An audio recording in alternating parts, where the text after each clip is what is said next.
안녕하십니까.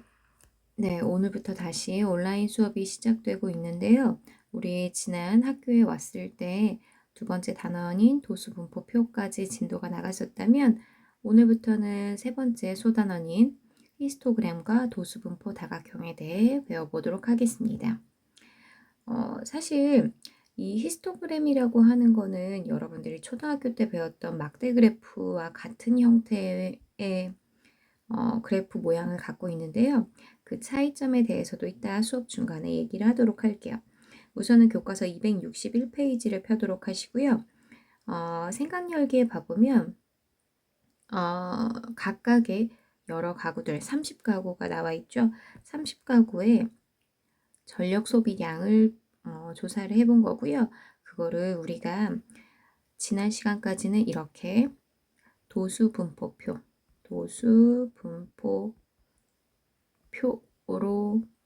그렸었죠. 그래서 각각 하나하나 이런 것들을 계급이라고 얘기했고요. 그리고 그 계급에 속한 수치가 얼마인지를 우리는 도수라고 했습니다. 그래서 이렇게 계급과 도수로 표현된 이런 것들을 도수분포표라고 했었는데, 즉 0 이상 100kWh 미만을 사용한 가구가 5가구, 300kWh 이상 400kWh 미만을 사용한 가구가 4가구, 이런 식으로 우리가 어떤 자료들을 조사해서 정리하는 방법이 도수분포표였다면 그것을 좀 더 그림화한 것이 오늘 배울 도수분포표입니다. 지금 앞에 두 개의 계급에 해당하는 이 첫 번째 계급, 두 번째 계급에 대한 그래프는 여기 그려져 있고요. 세 번째부터 시작해서 나머지 계급에 대해서 선생님이 마저 완성을 해보도록 할 건데, 지금 200W시에서 300W 사이, 200W시에서 300W 사이에 해당하는 가구가 총 10가구라고 합니다. 그러면 10가구만큼을 채우기 위해서 우리는 이렇게 그림을 완성해 주면 되겠죠. 앞에 있는 규칙을 그대로 따라가고 있는 거고요. 그럼 300kW시에서 400kW 미만에 해당하는 가구가 4가구라고 하니까 이 4가구에 대한 거 역시 이렇게 표시해 줄 수 있어요. 그리고 그 다음은 2가구, 그 다음은 1가구. 이렇게 우리가 나타내는 이 그림을 조금 이따 다시 한번 이름이 나오겠지만 히스토그램이라고 해요. 히스토그램이라고 하는 건 두 가지 말의 합성어인데요. 히스토리라고 하는 스토리죠. 역사와 그램이라고 하는 두 말의 합성어입니다. 그래서 말 그대로 우리가 기록한다라고 하는 의미를 갖고 있는 거죠. 그래서 그 기록을 그림화한 것. 그래서 교과서 페이지 262페이지에 가면 히스토그램에 대한 용어가 다시 여기 나와 있죠. 역사를 뜻하는 히스토리와 기록을 뜻하는 그램의 합성어입니다. 히스토그램을 그리는 가장 간단한 방법은 우선은 도수분포표가 있어야 되고요. 어떤 걸 그릴지에 대한 것이 있어야겠죠. 그리고 그것을 직사각형 모양으로 표현해 주면 됩니다. 그래서 가로축에는 각 계급의 양 끝값을 설정하고요. 그리고 그 계급에 속하는 도수가 얼마인지를 높이로 설정하면 됩니다. 그래서 계급이 가로, 그 다음에 높이가 도수, 이런 식으로 나타낸 것을 우리는 히스토그램이라고 할 건데, 여기서 한 번쯤 의문을 가져야 되는 것이 바로 히스토그램과 우리가 배웠던 막대 그래프, 이 둘의 차이가 뭘까요? 라고 얘기한다면 히스토그램이라고 하는 건 우리 간단히 말하면 범주라고 얘기하는데, 범주라고 하는 거 비슷한 말로 범위가 있어요. 뭐부터 뭐까지에 해당하는 게 몇 명, 뭐부터 뭐까지가 몇 명. 근데 얘는 막대 그래프는 범위가 없어요. 예를 들어 좋아하는 과일, 좋아하는 가수, 이런 것들을 조사할 때 나는 사과부터 딸기까지가 좋아 라고 하는 계급의 몇 명, 이게 아니잖아요. 사과를 좋아하는 애들이 몇 명, 딸기를 좋아하는 애들이 몇 명. 그래서 범위가 없을 때, 그때는 막대 그래프 하나하나가 그냥 다 각각의 개체가 되는 거죠. 그래서 이 두 가지를 뭐 비교하는 것도 간단히 알아두시면 여러분들한테 좋은 상식이 될 거라고 생각을 합니다. 그리는 것 자체가 어렵지는 않기 때문에 우리 밑에 있는 문제 1번과 2번을 같이 한번 해볼 건데요. 문제 1번 같은 경우는 지금 봐보면 다음은 윤진이네 반에서 1년 동안 책 돌려읽기 운동을 통해 학생들이 읽은 책의 수를 조사한 도수 분포표라고 합니다. 이 표를 히스토그램으로 나타내라고 되어 있죠. 히스토그램으로 나타내는 방법은 어렵지 않다고 얘기했어요. 각각 가로축에 계급이 있으니 그 계급에 해당하는 도수가 몇 명, 높이로 설정. 그래서 0 이상 10 미만에 해당하는 인원이 5명. 이렇게 색칠해 주시면 되고요. 그 다음 10 이상 20 미만에 해당하는 인원이 총 8명. 너무 두꺼운가요? 네. 너무 두껍네요. 네. 그리고 20 이상 30 미만이 총 9명. 네, 이 정도가 적당했는데 아까 너무 두껍습니다. 그리고 30 이상 40 미만이 2명. 2명. 그 다음 40 이상 50 미만이 1명. 이런 식으로 각 계급에 해당하는 걸 처음부터 끝까지 다 메꿔주시면 되겠죠.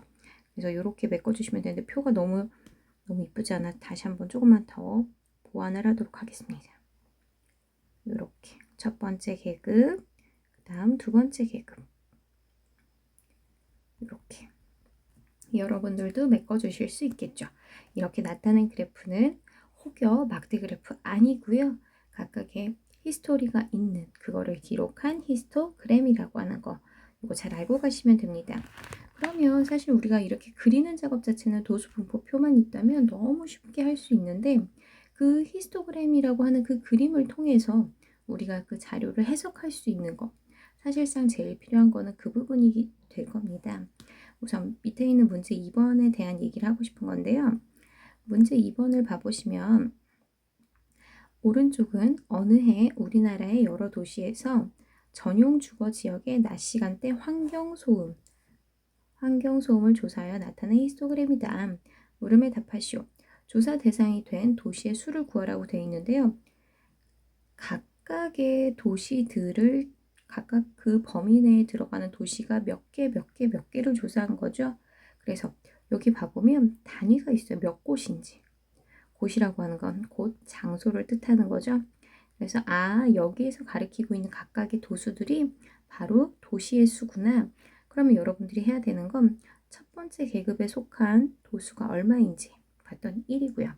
두 번째 계급에 속한 도시의 수는 7. 세 번째 도시에 속한 도시의 수는 10. 그쵸? 그 다음에 네 번째 계급에 속한 도시의 수는 얼마인가요? 18이네요. 그 다음 다섯 번째 속한 도시의 수는 5고요. 그 다음 마지막 도시의 수는 3이죠. 그래서 이 도시의 수들을 전체 다 더해주면 되는데 8, 18, 36, 그 다음 41, 44까지. 그래서 총 44개의 도시, 44곳의 도시를 조사한 거다. 도수가 가장 큰 계급을 구하라고 되어 있는데 도수가 가장 크다라고 하는 건 높이가 가장 높은 걸 뜻하는 거죠. 그래서 이 부분에 해당하는 도시 총 18이라고 하는 18곳이 속한 그 계급을 뜻하는 거기 때문에 계급이라고 하는 건 가로축에 있어요. 요 계급인 거죠. 요 계급. 그래서 정답을 쓸 때는 그 계급을 53 단위 보셔야 돼요. 53 데시벨 이상 그러면서 56 데시벨 미만 이렇게 쓰시면 되겠죠. 그 다음 소음이 50 데시벨 미만 50 데시벨에 해당하는 거 여기 찾아주시면 되고요. 그 도시의 수를 구하라고 하니까 50 데시벨에 해당하는 거 그 아랫부분 첫 번째 1과 7 그래서 총 8곳 이렇게 쓸 수 있다는 거죠. 그래서 각각의 히스토그램을 보고 그 히스토그램의 각 계급이 어떻게 되어 있는지 그리고 그 계급에 속한 도수가 얼마인지 그래서 그런 것들을 해석하는 연습들을 많이 해볼 필요가 있습니다. 그럼 교과서 페이지 263페이지로 보시고요. 우리가 그렇게 히스토그램을 그리고 나면 그 히스토그램을 토대로 히스토그램이라고 하는 것도 전반적으로 얘가 어떻게 되네라고 하는 걸 보지만 우리가 그래프가 되게 다양하게 상황에 따라서 여러 가지 그래프들을 그리거든요. 이거의 흐름을 한 번에 훑어줄 수 있는 거를 보완하기 위해서 우리는 도수분포 다각형이라고 하는 걸 그려볼 건데요. 263페이지에 있는 생각 2에 나와 있는 걸 볼 수 있습니다.